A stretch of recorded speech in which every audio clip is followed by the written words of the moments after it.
അലൈക്കും വറഹ്മത്തുള്ളാഹി വബറകാതുഹു. പ്രിയപ്പെട്ട സഹോദര സഹോദരിമാരെ, അല്ലാഹു സുബ്ഹാനഹു വ തആല അവന്റെ അടിയാറുകളായി നമുക്കൊക്കെ തന്നെ രക്ഷപ്പെടാൻ ഒരു രാത്രി സമ്മാനമായി തരാൻ പോവാ. അതായത് ഇനി കയറി വരാൻ പോകുന്ന ഫെബ്രുവരി 2-ാം തീയതി തിങ്കളാഴ്ച അസ്തമാന ശോഭയോടെ മഗ്രിബ് വാങ്കോടെ കയറി വരാൻ പോകുന്ന രാവാണ് ബറാഅത്ത് രാവ് എന്ന പേരിൽ നമ്മൾ വലിയ മോഹത്തോടെ താല്പര്യത്തോടെ ഉമ്മത്ത് മുഴുവൻ കാതോർക്കുന്ന രാവ്. ആ പരിശുദ്ധ രാവ് കയറി വരുമ്പോൾ പ്രിയപ്പെട്ടവരെ, ആ രാവിന്റെ എല്ലാ ബറക്കത്തും ഹൈറും നമുക്ക് എളുപ്പത്തിൽ സ്വായത്തമാക്കി എടുക്കാൻ വേണ്ടി ഒരുപാട് പണിയൊന്നുമില്ല. ഇപ്പോൾ ഓരോ ക്ലാസ് കേൾക്കുമ്പോൾ ആ ഉസ്താദ് അങ്ങനെ പറഞ്ഞു, ഈ ഉസ്താദ് ഇങ്ങനെ പറഞ്ഞു, ഒരുപാട് ഓതണമല്ലോ ഉസ്താദെ, ഒരുപാട് ചെല്ലണമല്ലോ റബ്ബേ എന്നുള്ള ബേജാറൊന്നും വേണ്ട. ഓൺലി 3 കാര്യങ്ങൾ മാത്രം ഒന്ന് ശ്രദ്ധിച്ചു കൊടുത്താൽ പരിശുദ്ധമായ ബറാഅത്ത് രാവിന്റെ എല്ലാ പോരിശയും നമുക്ക് എളുപ്പത്തിൽ കൊണ്ടുപോകാൻ പറ്റും. അത് ഏതാണ് എന്നൊരു പരിശോധന നമ്മൾ നടത്താൻ പോകുന്നത്. ഈ രാവിന്റെ പവർ എന്താണെന്നറിയും? ഞാൻ ഓടിച്ചൊന്ന് പറഞ്ഞു പോകാം. പരിശുദ്ധ രാവിന്റെ പവർ ഖുർആൻ പരിചയപ്പെടുത്തിയത് ലൈലത്തുൽ മുബാറക എന്നാണ്. ഒരുപാട് ബറക്കത്താക്കപ്പെട്ട പോരിശയാക്കപ്പെട്ട രാവ് എന്ന് ഖുർആൻ അടയാളപ്പെടുത്തണമെങ്കിൽ ആ രാവിന് എത്ര പവർ ഉണ്ടാവും? അതുമാത്രമല്ല, സർവ്വസാധാരണമായി നമ്മൾ പറയുന്ന പേര് ലൈലത്തുൽ ബറാഅ എന്നാണ്, മോചന രാവ്. എന്തിൽ നിന്നാ മോചനം പ്രിയപ്പെട്ടവരെ? എല്ലാ പ്രതിസന്ധികളിൽ നിന്നും മോചനമാണ്. പാപമോചനം, നരകമോചനം, ടെൻഷനിൽ നിന്നുള്ള മോചനം, കടത്തിൽ നിന്നുള്ള മോചനം, സാമ്പത്തിക ഞെരുക്കത്തിൽ നിന്നുള്ള മോചനം, രോഗത്തിൽ നിന്നുള്ള മോചനം, കുടുംബത്തിൽ ഉണ്ടാകുന്ന പ്രശ്നത്തിൽ നിന്നുള്ള മോചനം, എല്ലാ പ്രശ്നങ്ങൾക്കും പരിഹാരം കാണിച്ചു തരുന്ന, മോചനം നമുക്ക് വാങ്ങിത്തരുന്ന പവർഫുൾ രാവാണ് ഈ ലൈലത്തുൽ ബറാഅ മോചന രാവ് എന്ന് പറയുന്നത്. മൂന്നാമത്തത് അല്ലാഹു സുബ്ഹാനഹു വ തആല അവന്റെ പ്രത്യേകമായ റഹ്മത്ത്, അതായത് അള്ളാഹു 1-ാം ആകാശത്തേക്ക് ഇറങ്ങി വരും എന്ന് പറഞ്ഞ രാവ ബറാഅത്ത് രാവ് എന്ന് പറഞ്ഞാൽ അള്ളാഹുവിന്റെ പ്രത്യേക റഹ്മത്ത് 1-ാം ആകാശത്തേക്ക് ഇറങ്ങി വരും. ആ വലിയൊരു പവർ ഇതിൽ നിൽക്കുന്നുണ്ട്. 4-മത്തെ ലൈലത്തുൽ ഇജാബ എന്നൊരു പേര് മഹാന്മാർ അടയാളപ്പെടുത്തിയിട്ടുണ്ട്. ഇജാബത്തിന്റെ രാവ്, അതായത് എന്ത് ചോദിച്ചാലും അള്ളാഹു നൽകുന്ന രാവ്, അതാണ് ലൈലത്തുൽ ഇജാബ. ചോദിച്ചാൽ ഇജാബത്ത് ഉറപ്പാണ്. ഏതാ ചോദിക്കേണ്ടത്? അത് നമ്മുടെ ചോയ്സാണ്, നമുക്ക് തിരഞ്ഞെടുക്കാം. മാത്രമല്ല, ഈ 5-മതൊരു പ്രത്യേകത പറയാനുള്ളത്, ഈ പരിശുദ്ധ രാവിന്റെ പേര് മഹാന്മാർ അടയാളപ്പെടുത്തിയപ്പോൾ ലൈലത്തുൽ ഖിസ്മത്തി വ തഖ്ദീർ എന്ന് പറയുന്നുണ്ട്. അല്ലാഹു സുബ്ഹാനഹു വ തആല സമ്പത്തും സൗകര്യങ്ങളും ഉപജീവന മാർഗവും ഓഹരി ചെയ്ത് തീരുമാനമെടുക്കുന്ന ഒരു രാവ്. അതേപോലെ തന്നെ നമ്മുടെ ജീവിതത്തിലെ വരുമാനം, ജോലി, അതേപോലെ തന്നെ ബറക്കത്ത്, വിവാഹം, അതേപോലെ ഹജ്ജിന് പോകുക, മരണം, ഇതിനെല്ലാം നമ്മുടെ ഡേറ്റ് തീരുമാനെടുക്കുന്ന ഒരു രാവ് എന്ന പേരും കൂടെ ഇതിനുണ്ട് എന്ന് ഉലമാ പറയുന്നുണ്ട്. 6-മത് കേട്ടോളൂ, ഈ പരിശുദ്ധ രാവിനെ ഒരാൾ ഹയാത്താക്കിയാൽ എന്ന് പറഞ്ഞാൽ ഇബാദത്ത് കൊണ്ട് ജീവൻ കൊടുത്താൽ, എൻഗേജഡ് ആയാൽ, കഴിവിന്റെ പരമാവധി വജബത്ത് ലഹുൽ ജന്ന എന്ന് പുണ്യ റസൂൽ സ്വല്ലല്ലാഹു അലൈഹി വസല്ലം, സ്വർഗം നിർബന്ധമായി എന്ന് പറഞ്ഞ രാവാണ്. അവ എത്ര സൗഭാഗ്യം നോക്കി. മാത്രമല്ല, ഞാൻ ഒരുപാട് പോരിശങ്ങനെ പറഞ്ഞു, അത് മാത്രം പറയേണ്ടി വരും. മഹാനായ സയ്യിദുനാ റൂഹുല്ലാഹി ഈസ അലൈഹിസ്സലാത്തു വസ്സലാം, ഇന്നും ജീവിച്ചിരിക്കുന്ന 4 നബിമാരിൽ പ്രഗൽഭനാണ് ഈസാ നബി അലൈഹിസ്സലാത്തു വസ്സലാം. ലോകാവസാനത്തിൽ ഇറങ്ങി വരുന്നില്ലേ, അതൊരു നബി ആയിട്ടല്ല ഇറങ്ങി വരുന്നത്, ഈ ഉമ്മത്തിൽപ്പെട്ട ഒരാളായിട്ടാണ്, ഈ ഉമ്മത്തിൽപ്പെട്ട ഒരു മെമ്പറായിട്ടാണ്, ഉമ്മത്ത് മുഹമ്മദ് സ്വല്ലല്ലാഹു അലൈഹി വസല്ലം. അതിന്റെ കാരണങ്ങൾ പലതുണ്ട്. ഒരു കാരണം എന്താണെന്നറിയോ? പരിശുദ്ധമായ ബറാഅത്ത് രാവിൽ, ബറാഅത്ത് ദിനത്തിൽ ഈ ഉമ്മത്തിന് അല്ലാഹു സുബ്ഹാനഹു വ തആല കൊടുക്കുന്ന കൂലി അറിഞ്ഞപ്പോ, അതിനെക്കുറിച്ച് കേട്ടപ്പോ, 400 വർഷത്തെ ഇബാദത്തിനേക്കാൾ കൂടുതൽ പുണ്യം ഒറ്റ രാത്രി കൊണ്ട് കിട്ടുമെന്ന് കേട്ടപ്പോ ഈസാ നബി അലൈഹിസ്സലാത്തു വസ്സലാമിന്റെ മനസ്സകത്ത്, നെഞ്ചകത്തൊരു പൂതി തോന്നി. ലൈതനി മിൻ ഉമ്മത്തി മുഹമ്മദ് സ്വല്ലല്ലാഹു അലൈഹി വസല്ലം. അവിടെ നിന്ന് അങ്ങനെ ദുആ ചെയ്യുകയും ചെയ്തു എന്ന് കിതാബിൽ കാണാം. അല്ലാഹുവേ, ഉമ്മത്ത് മുഹമ്മദിൽപ്പെട്ട ഒരു മെമ്പർ ആകാൻ നീ എന്നെ അനുവദിക്കുമോ റബ്ബേ. ഉണ്ടാ, എനിക്ക് ഉമ്മത്ത് മുഹമ്മദിൽപ്പെടാൻ സ്വല്ലല്ലാഹു അലൈഹി വസല്ലം കൊതി തോന്നുന്നു റബ്ബേ. എന്ത് ബറാഅത്ത് രാവിന്റെ പകലിന്റെ കൂലി കേട്ടപ്പോൾ ആലോചിച്ച് നോക്കി. അപ്പൊ എത്ര മഹത്വം ഉണ്ടാവും. അപ്പൊ ഈ മഹത്വങ്ങൾ, ഈ പരിശുദ്ധ രാവിന്റെ മഹത്വം പറഞ്ഞാൽ തീരൂല. ആ മഹത്വങ്ങൾ മുഴുവൻ കിട്ടാൻ സിമ്പിളായിട്ട് നമുക്ക് ചെയ്യാൻ പറ്റുന്ന 3 കാര്യങ്ങളെന്ന് പറയാം. ഫസ്റ്റ് വൺ, പ്രിയപ്പെട്ടവരെ, 3 യാസീൻ പാരായണമാണ്. അത് നമ്മുടെ പൂർവികരായ ഉലമാക്കൾ കൃത്യമായി കിതാബിൽ രേഖപ്പെടുത്തിയ, ഒരുപാട് വർഷങ്ങളായി നമ്മളുടെ പരമ്പരകൾ ഉലമാക്കൾ സാലിഫീങ്ങളൊക്കെ ചെയ്തു പോരുന്ന ഒരു പരിശുദ്ധ അമലുണ്ട്. അതാണ് സൂറത്ത് യാസീന്റെ 3 പാരായണം. ആ സൂറത്ത് യാസീൻ 3 വട്ടം പാരായണം ചെയ്യണം. അതാണ് പ്രധാനപ്പെട്ട അമൽ. അത് 3 നിയ്യത്തിലാണ് പാരായണം ചെയ്യേണ്ടത്. ആ സൂറത്ത് 3 വട്ടം പാരായണം ചെയ്യാൻ പറ്റാത്ത, അപ്പോൾ പീരീഡ്സിന്റെ സമയത്തുള്ള സഹോദരിമാര്, അറിയില്ലാത്തവര്, രോഗിയായി കിടക്കുന്നവര്, അവരൊക്കെ എന്താ ചെയ്യുക?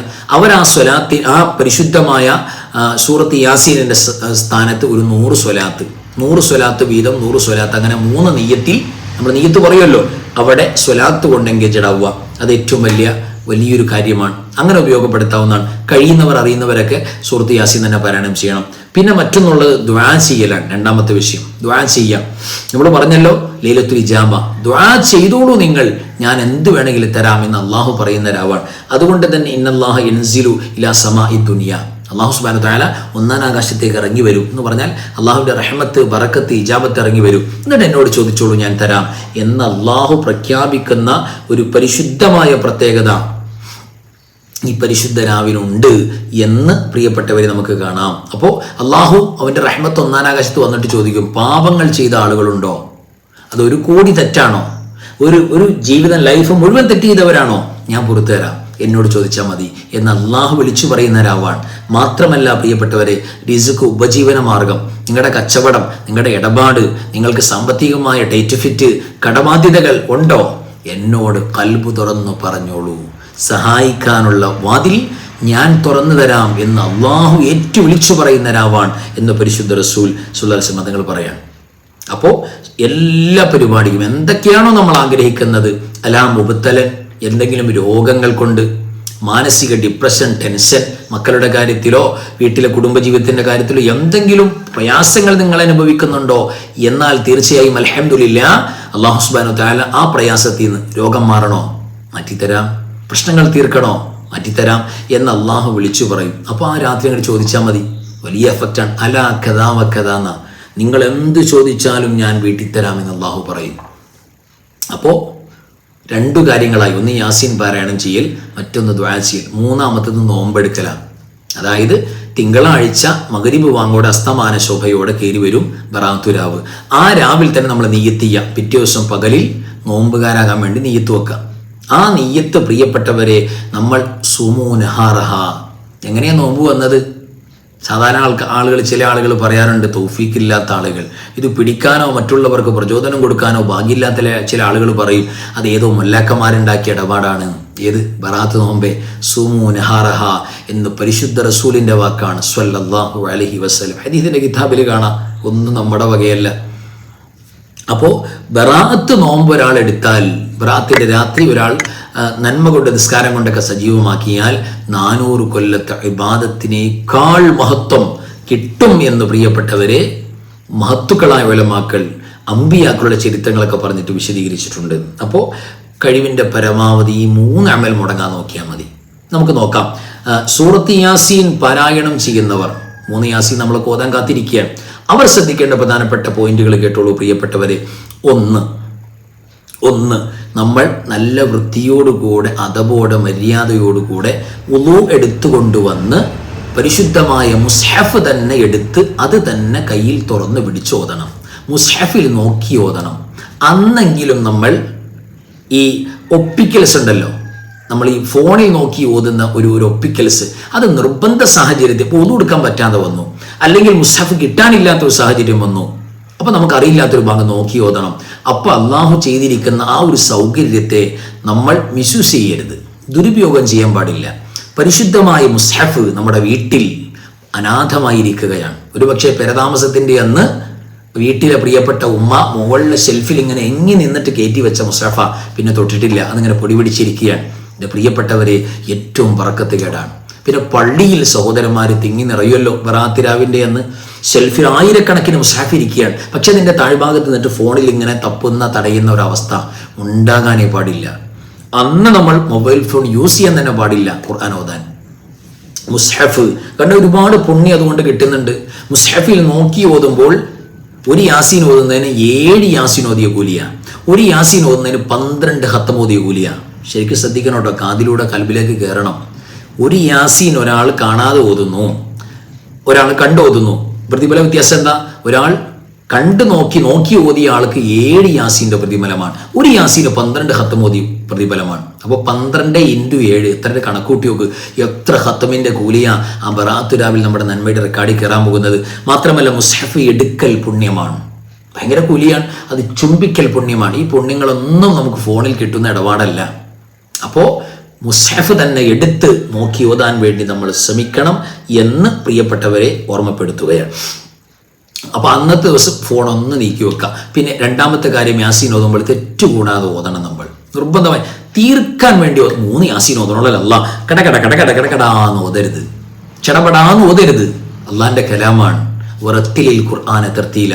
ഖുർആൻ എങ്ങനെയെങ്കിലും ഓതിപ്പോയാൽ വായിച്ചു പോയാൽ പോരാ, വായിക്കാനുള്ളതല്ല, പിന്നെ ഓതാനുള്ളതാണ്. ഖിറാഅത്താണ് നടക്കേണ്ടത്. അത് മനോഹരമായി നമ്മളെ കൊണ്ട് കഴിയുന്നത് പോലെ മനോഹരമായി നല്ല സൗണ്ട് സിസ്റ്റത്തിൽ തന്നെ നമ്മൾ പാരായണം ചെയ്യണം. സാധാ വർത്താനം പറയുന്ന സൗണ്ട് പോരാ, ഖുർആൻ ഓതുമ്പോൾ സൗണ്ട് മനോഹരമാക്കണമെന്ന് പുണ്യനബി സ്വല്ലല്ലാഹു അലൈഹി വസല്ലം. അതിനൊക്കെ പ്രതിഫലം ഭയങ്കരമാണ്. അപ്പോൾ തീർച്ചയായിട്ടും യാസീൻ തെറ്റുകൂടാതെ ഓതണം. തീർക്കാൻ വേണ്ടി ഓതരുത്, ഓതി തീരണം. ഓതി കഴിഞ്ഞാൽ തീരുമല്ലോ യാസീൻ. അങ്ങനെ പാരായണം ചെയ്യണം. തീർക്കാൻ വേണ്ടി ഓതി, സ്പീഡ് കൂട്ടി ഓതി. പ്രിയപ്പെട്ടവരെ, തെറ്റുകൾ വരരുത്. മൂന്നാമത്തെ ഒരു കാര്യം, ഇടയിൽ സംസാരിക്കരുത്. ഓരോ യാസീൻ ഓതുമ്പോൾ ഇടയിൽ നിയ്യത്ത് വെക്കാന്നല്ലാതെ പരിശുദ്ധമായ ഖുർആനുമായി ബന്ധപ്പെടാത്ത മറ്റു സംസാരങ്ങളിലേക്കും അടുക്കളയിലെ ജോലി തിരക്കിലേക്കൊന്നും ഉമ്മമാർ പോകാനുള്ള ഇടവരരുത്. നേരത്തെ സെറ്റപ്പ് ചെയ്ത് വെക്കണം. ഇത് യാസീൻ 3 ഓതുന്നതിനിടയിൽ മറ്റുള്ള സംസാരങ്ങൾ, ദുനിയവിയായ വർത്തമാനങ്ങൾ ഒന്നും വരരുത്. പ്രത്യേകം ഓർക്കണം. ഇടയിൽ വാട്സപ്പ് നോക്കരുത്. വാട്സപ്പ് നോക്കൽ വൻപാവായതുകൊണ്ടാണോ തെറ്റായതുകൊണ്ടാണോ അല്ല. ഖുർആൻ ഓതുന്നതിനിടയിൽ ഭൗതികരമായ സംസാരങ്ങളും അതിൻ്റെ മറ്റു പ്രവർത്തനങ്ങളിൽ എൻഗേജഡ് ആവുക അതൊരിക്കലും അള്ളാഹ്ക്ക് ഇഷ്ടമല്ലാത്ത കാര്യമാണ്. അപ്പോൾ ഒരു അരമണിക്കൂർ നേരത്തേക്ക് നമ്മൾ വാട്സപ്പൊക്കെ ഒന്ന് മാറ്റി വെക്കാം, ഫോണൊക്കെ ഒന്ന് മാറ്റി വെക്കാം. എന്നിട്ട് റാഹത്തായിട്ട് നമ്മൾ പാരായണം ചെയ്യുക. നാലാമത്തെ കാര്യം നിയ്യത്തിൻ്റെ കാര്യമാണ്. ഓരോ യാസീനിലും ഓരോ നിയ്യത്ത് ഏതൊക്കെയാണ് വേണ്ടത് അത് കൃത്യമായിട്ട് വെക്കണം എന്നുള്ള കാര്യം കൂടെ പ്രിയപ്പെട്ടവരെ ഓർമ്മപ്പെടുത്തുകയാണ്. ഇവിടെ നമ്മൾ ശ്രദ്ധിക്കേണ്ട പ്രധാനപ്പെട്ട ഒരു കാര്യം, അന്നത്തെ രാവിൽ നമ്മൾ ഈ നോമ്പിന് നിയ്യത്ത് ചെയ്യുന്ന വിഷയമുണ്ടല്ലോ. പിറ്റേ ദിവസം, അതായത് ചൊവ്വാഴ്ച പകലിൽ കേരളക്കാർക്കെല്ലാം ബറാഅത്ത് നോമ്പാണ്. അള്ളാഹു ഭാഗ്യം കൊടുത്തവർക്ക് മാത്രമേ ഉള്ളൂ കേട്ടോ. ഇന്ന ഒരാൾക്ക് നോമ്പില്ല, അപ്പുറം നോമ്പില്ല എന്ന് പറഞ്ഞിട്ട് കാര്യമില്ല. അള്ളാഹു ഭാഗ്യം കൊടുത്തവർ. പിന്നെ സഹോദരിമാർക്ക് നോമ്പ് പിടിക്കാൻ പറ്റാത്ത പീരീഡ്സിൻ്റെ സമയം ഉണ്ടാകും. അവർക്ക് നോമ്പ് ഖളാ വീട്ടുന്നുണ്ട്, വിരോധമില്ല. രോഗികളുണ്ടാവും, നോമ്പ് ഖളാ വീട്ടാം. പക്ഷെ വേണ്ട, എനിക്കത് വേണ്ട, ഞാനത് എടുക്കൂല, അത് ശരിയല്ല എന്ന് പറയുന്ന ഭാഗ്യം കിട്ട ആളുകളിൽ പ്രിയപ്പെട്ടവരെ നമ്മൾ പെടാതിരുന്നാൽ ഏറ്റവും വലിയ ഹൈറാണ്. കേട്ടോളൂ, നിയ്യത്ത് വെക്കുമ്പോൾ നോമ്പിൻ്റെ നിയ്യത്ത് ഫറള് ഖളാ വീട്ടാനുള്ളവർ ഏതായിരുന്നാലും ഉണ്ടാകും. 15 വയസ്സ് മുതൽ നോമ്പ് നിർബന്ധമായതുമുള്ള ഖളാ വീട്ടാനുള്ളവരുണ്ടാവും. അപ്പോൾ അള്ളാഹുവിൻ്റെ റമളാനിൽ നഷ്ടപ്പെട്ടു പോയി ഒരു നോമ്പ് ഞാൻ നാളെ ഖളാ വീട്ടാൻ കരുതി എന്ന് നിയ്യത്ത് വെക്കാം. സെക്കൻഡ് പണ്ട് രണ്ടാമത്തെ ശഅബാൻ മാസത്തിന്റെ ഒരു സുന്നത്ത് നോമ്പ്. ശഅബാൻ 30 നോമ്പ് സുന്നത്താണ്. അപ്പൊ ശഅബാൻ മാസത്തിന്റെ ഒരു സുന്നത്ത് നോമ്പ് എടുക്കാൻ ഞാൻ കരുതി നിയ്യത്ത് വെക്കാം. അതേപോലെ തന്നെ പ്രിയപ്പെട്ടവരെ, പരിശുദ്ധമായ ശഅബാൻ 15ന്റെ സുന്നത്ത് നോമ്പ്, അത് പ്രത്യേകം പറഞ്ഞിട്ടുണ്ട്. സൂമു നഹാറഹാൻ 15ന് സുന്നത്ത് നോമ്പ് വേണം, അല്ലെങ്കിൽ ബറാഅത്തിന്റെ നോമ്പ്. ഒന്നിൽ ശഅബാൻ 15ന്റെ സുന്നത്ത് നോമ്പ്, അല്ലെങ്കിൽ ബറാഅത്തിന്റെ സുന്നത്ത് നോമ്പ് എടുക്കാൻ ഞാൻ കരുതി. അതോടൊപ്പം അയ്യാമുൽ ബീദ് എല്ലാ മാസവും 13, 14, 15 അയ്യാമുൽ ബീദ് വെളുത്തുമാവിന്റെ ദിവസം. ഈ 3 ദിവസത്തിൽ 15ാമത്തെ ദിവസമുണ്ട്. അപ്പൊ അയ്യാമുൽ ബീദിന്റെ സുന്നത്തും കൂടെ ഞാൻ കരുതി എന്ന് പറഞ്ഞാൽ പ്രിയപ്പെട്ടവരെ, നമുക്ക് ഒരുപാട് കൂലിയ കിട്ടാൻ പോകുന്നത്. ആ നിയ്യത്തുകളൊക്കെ ഒന്ന് നോട്ട് ചെയ്ത് വെക്കണം. ഇനി യാസീൻ ഓതാൻ പറ്റാത്തവരെ കുറിച്ചാണ് പറയുന്നത്. യാസീൻ ഓതാൻ പറ്റാത്തവർ തീർച്ചയായിട്ടും പ്രിയപ്പെട്ടവരെ എന്താ ചെയ്യേണ്ടതെന്നറിയോ?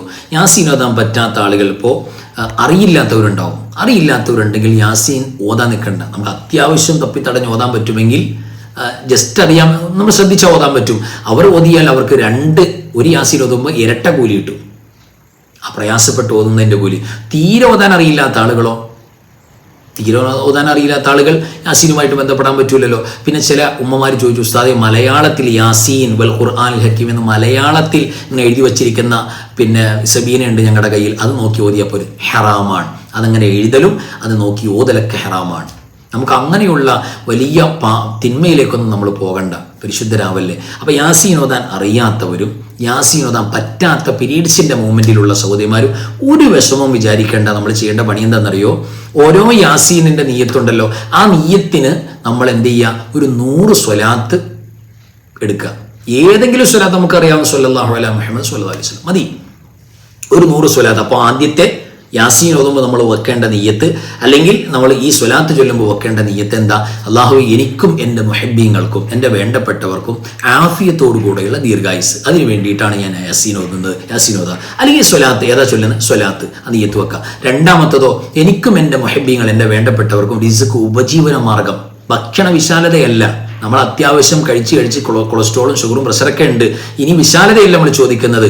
ബറക്കത്തുള്ള ഭക്ഷണവും ആഹാരവും വസ്ത്രവും വാഹനവും കുടുംബവും എല്ലാം A to Z ഉപജീവന മാർഗത്തിൽ ബറക്കത്ത്. എനിക്കും എൻ്റെ വേണ്ടപ്പെട്ടവർക്കും നീയത്ത് വെക്കാം. അങ്ങനെ തന്നെ വെക്കണം. റിസ്ക് ഉപജീവന മാർഗത്തിൽ ബറക്കത്ത്, അത് നീയത്ത് വെക്കാം.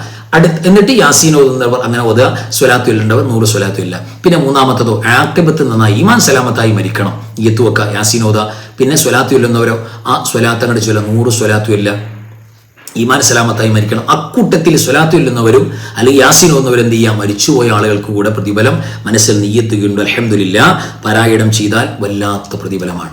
ഇനി പ്രിയപ്പെട്ടവരെ നമ്മൾ ഓർക്കുക, നോമ്പ് പിടിക്കാൻ പറ്റാത്തവരുണ്ടല്ലോ, നോമ്പ് പിടിക്കാൻ പറ്റാത്തവർ, അവർ നോമ്പുള്ളവരെ തുറപ്പിച്ചാൽ മതി. ഇപ്പോൾ ഒരു വീട്ടിൽ ഒരു സഹോദരിക്ക് നോമ്പ് പിടിക്കാൻ പറ്റാത്തൊരു മൂമെൻ്റാണ്, പീരീഡ്സ് ആണെങ്കിൽ ഈ രോഗമാണ്. ആ വീട്ടിൽ നോമ്പ് തുറക്കുന്ന ഭർത്താവ് ഉണ്ടാവും, മക്കളുണ്ടാവും. അവർക്ക് ഭക്ഷണം പാചകം ചെയ്തു കൊടുക്കുമല്ലോ നമ്മൾ. അള്ളാഹുവേ, ഇത് ബറാഅത്ത് നോമ്പുകാരായ എൻ്റെ കുടുംബക്കാർക്ക് നോമ്പ് തുറക്കാനുള്ള ഭക്ഷണം ഉണ്ടാക്കുന്നത് ബിസ്മില്ലാഹിർ റഹ്മാനിർ റഹീം ആ നീയത്തോടെ ഉണ്ടാക്കിയാൽ ഈ നോമ്പ് ഉറപ്പിച്ച കൂലി. അപ്പോൾ വീട്ടിൽ എത്ര മെമ്പർമാരുണ്ട് അത്രയും ബറാഅത്ത് നോമ്പിൻ്റെ കൂലി കിട്ടും.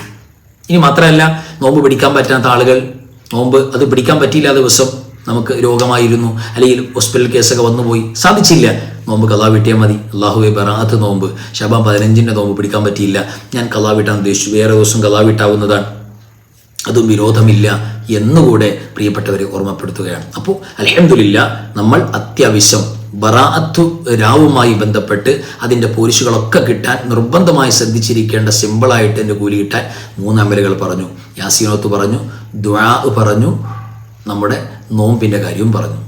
യാസീൻ ഓതുന്നവർ നോമ്പ് പിടിക്കുന്നവരും പ്രത്യേകം ശ്രദ്ധിക്കേണ്ട 4 പ്രധാനപ്പെട്ട കാരണം കൂലി കിട്ടാൻ നോക്കി ഓതുക, അതേപോലെ തന്നെ മുസഫ് കയ്യിലെടുക്കുക പോലുള്ള മഹത്വമുള്ള കാര്യങ്ങളും പറഞ്ഞിട്ടുണ്ട്. അൽഹംദുലില്ലാ, ഒരാൾക്ക് നഷ്ടപ്പെടാതെ നോക്കണം. ഇനി ബറാഅത്ത് രാവിൽ പ്രത്യേകം നമ്മൾ ഓതേണ്ടതും ചൊല്ലേണ്ടതും, ഒരുപാട് കൂലി കിട്ടാൻ ആഗ്രഹിക്കുന്നവർക്ക് അതുകൂടെ കിട്ടാൻ വേണ്ടി എന്തൊക്കെ നമ്മൾ ചെയ്യേണ്ടത് നമ്മുടെ അടുത്ത ക്ലാസ്സിൽ പറയാറുണ്ട്. അതേപോലെ തന്നെ 4 വീടുകളിലേക്ക് ബറാഅത്ത് രാവിൻ്റെ എന്ന് അള്ളാഹുവിൻ്റെ റഹ്മത്തിൻ്റെ മലക്ക് വരില്ല. അവിടെ എന്തൊക്കെ ഓതിയാലും വരില്ല. ആ 4 വീടുകൾ ഏതാണ് അറിയേണ്ടത് നമ്മൾ അടുത്ത ക്ലാസ്സിൽ ഇൻഷാ അല്ലാഹ് പറയാം. ഒരു ക്ലാസ്സും മിസ്സാകാതെ ഇനി അങ്ങോട്ടുള്ള, ഞാൻ പറഞ്ഞല്ലോ, അപ്ഡേറ്റഡ് ആണ്, കൃത്യമായ സമയ സന്ദർഭത്തോട് യോജിച്ച ക്ലാസ്സുകളാണ്. ഒന്ന് നഷ്ടപ്പെട്ടാൽ വല്ലാത്ത നഷ്ടമാകും. അതുകൊണ്ട് ആർക്കും നഷ്ടപ്പെടാതിരിക്കാൻ വേണ്ടി മാക്സിമം എല്ലാവരും കാതോർക്കുക, ശ്രദ്ധിക്കുക. നിർബന്ധമാണ് കമൻറ്റ്, ലൈക്ക് നിർബന്ധമാണ്, ഷെയറിങ് നിർബന്ധമാണ്. എല്ലാവരും പങ്കാളിയാവുക. സബ്സ്ക്രൈബ് ചെയ്ത് ഈ ചാനലിൽ അംഗമാകാൻ വേണ്ടി എല്ലാവരും ശ്രമിക്കുക. എല്ലാവരും ദ്വാരക്കുന്നുണ്ട്. കമൻറ്റിൽ എത്ര പേരാ ദ്വാരക്കുന്നത്, എത്ര പേരാ കോൾ ചെയ്തിട്ട് ദ്വാരക്കാൻ പറയുന്നത്, വിഷമങ്ങൾ പറയുന്നത്. എല്ലാവർക്കും അല്ലാഹു റബ്ബുൽ ഇസ്സത്ത് ഈ മാസത്തിൻ്റെയും കയറി വരുന്ന പോരിശാക്കപ്പെട്ട ലൈലത്തുൽ ബറാഅ, ലൈലത്തുൽ മുബാറക, ആ പരിശുദ്ധ രാവിൻ്റെയും ബറക്കത്ത് കൊണ്ട് എല്ലാ പ്രയാസങ്ങളും മാറ്റി പരിപൂർണ്ണ സലാമത്തും ഇസ്സത്തും വിജയവും അള്ളാഹു തുറന്നു നൽകട്ടെ. നമ്മുടെ എല്ലാ രോഗങ്ങളും പ്രയാസങ്ങളും അള്ളാഹു മാറ്റിത്തരട്ടെ. ഈ ക്ലാസ് മുടങ്ങാതെ കേൾക്കുന്ന, ക്ലാസ്സിനോട് മഹബത്ത് വെക്കുന്ന എല്ലാവരെയും അള്ളാഹു റബ്ബുൽ ഇസ്സത്ത് മഹബത്ത് വെക്കട്ടെ. അടുത്ത ഒരു ക്ലാസ്സുമായി ഇൻഷാ അല്ലാഹ് നമുക്ക് കണ്ടുമുട്ടാം. ആമീൻ യാ റബ്ബൽ ആലമീൻ. വആഖിറു കലാമി അൽഹംദുലില്ലാഹ്. അസ്സലാമു അലൈക്കും വറഹ്മത്തുള്ളാഹി വബറകാതുഹു.